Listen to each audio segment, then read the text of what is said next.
Surat police એક તરફ no drugs and Surat city અભિયાન ચલાવી રહી છે, જોકે તેમ છતાં પણ સમાજના દુશ્મનો ગેરકાયદે રીતે નશાનો કાળો કારોબાર કરી રહ્યા છે.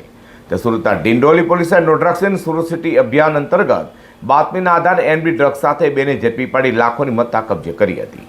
સુરત પોલીસ કમિશનર અનુપમસિંહ ગેહલોત, ખાસ પોલીસ કમિશનર સેક્ટર 2 કેન્ટ Damor, DCP zone 6 Rajesh Parmar, ACP I division NP Goyal દ્વારા no drugs in Surat city અભિયાનને સફળ બનાવવા અને શહેર વિસ્તારોમાં નશીલા પદાર્થોની બધી સદંતર નાબૂદ કરવા તથા યુવા વર્ગને નશાના રવાડે ચડતા અટકાવવા કામગીરી કરવા આપેલી સૂચના લઈને ડિંડોલી પીઆઈ આરજે ચુડાસમા તથા સેકન્ડ પીઆઈ કે ચૌહાણના માર્ગદર્શન હેઠળ પીએસઆઈ ડીએ ગોયલની team no drugs in Surat city અભિયાન ચલાવી રહી હતી.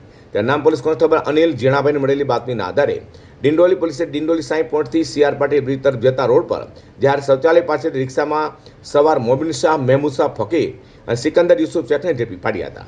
પોલીસે આરોપીની ઝડપી લેતા તેઓ પાસેથી 4.99 ગ્રામ એમડી ડ્રગ્સ મળી આવ્યો હતો.